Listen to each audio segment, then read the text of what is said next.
Assalamualaikum warahmatullahi wabarakatuh. Kembali lagi dengan saya Alyana Syifa Putri dengan NIM 2311091004 Prodi D4 Teknologi Rekayasa Instalasi Listrik Politeknik Negeri Padang. Pada kali ini saya akan menjelaskan latihan tentang koreksi faktor daya. Soal yang pertama adalah buktikan bahwa faktor daya yang jelek menyebabkan rugi-rugi jaringan bertambah besar, yaitu S sama dengan V dikali A dibagi cos pi. Faktor daya jelek bila cos pi kecil dari 0,8. Bila cos pi semakin kecil, maka S semakin besar. Dengan demikian, yang pertama, kemampuan hantar arus pengantar yang dibutuhkan juga sangat besar. Yang kedua, beban tegangan tagihan listrik semakin besar karena di rekening listrik kita itu dihitungnya per volt ampere. Soal yang kedua adalah bila diketahui daya nominal trafo 500 kV ampere, tegangan hubung singkat 4%, total daya yang disearahkan yaitu 50 kV ampere. Tentukan yang pertama daya hubung singkat, yang kedua tentukan golongan kapasitornya. Golongan kapasitor ini apakah termasuk standar, terisolasi lebih, ataupun dengan reaktor anti harmonik. Untuk pertanyaan yang pertama yaitu daya hubung singkatnya, berarti 500.000 volt dibagi 0,04 ini didapatkan dari tegangan hubung singkat, yaitu didapatkan hasilnya 12.500.000 volt ampere. Untuk menentukan jenis kapasitor yang akan dipakai dengan menggunakan rumus sek sama per 240 sama dengan 12.500 dibagi 240 berarti 52,8 kV ampere. Berarti daya yang disearahkan adalah 50 kV ampere, maka nilai ini lebih kecil dari rasio sek per 240. Dengan demikian digunakan solusi yaitu kapasitor biasa. Kita masuk dengan soal ketiga.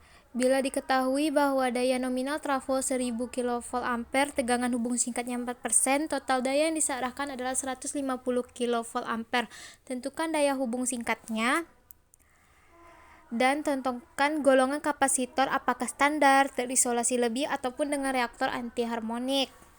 Untuk jawabannya A, daya hubung singkat berarti 1 juta dibagi 0,04 sama dengan 25 juta volt.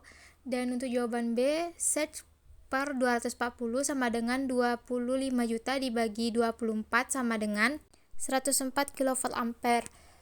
Kalau dipakai set per 120 yaitu 25 juta dibagi 120 sama dengan 208 kV ampere.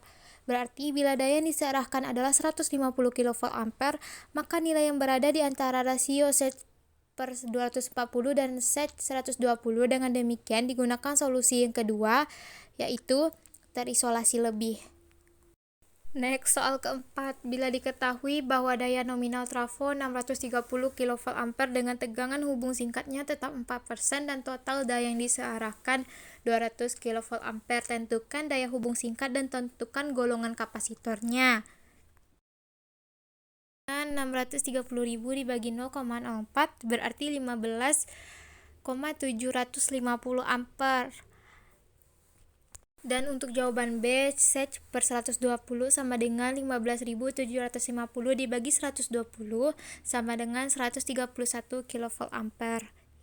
Bila daya yang disearahkan adalah 200 kV ampere, maka nilai ini lebih besar dari rasio set per 120, maka dipakai solusi kapasitor reaktor anti harmonik. Lanjut buat soal kelima, yaitu bila diketahui kapasitor VAR plus dengan spesifikasi 50 kV ampere 440 volt per 500 Hz. Pertanyaannya, dapatkah kapasitor tersebut dipasangkan ke jaringan yang membutuhkan 50 kV ampere dengan tegangan nominal 400 volt per 50 Hz? Mengapa demikian? Jawabannya dapat karena 50 kV ampere per 440 volt menunjukkan tegangan isolasi kapasitor asalkan tegangan nominal jaringannya adalah 400 volt. Dan juga sebaliknya, jika semakin tinggi tegangan isolasi kapasitor yang dipasang, maka dari segi ekonomi dan harga kapasitor akan juga semakin mahal. Dengan demikian, tegangan nominal jaringan adalah 400 volt, maka harus juga dipilih tegangan isolasi kapasitor yang 400 volt juga. Sekian dan thanks for watching.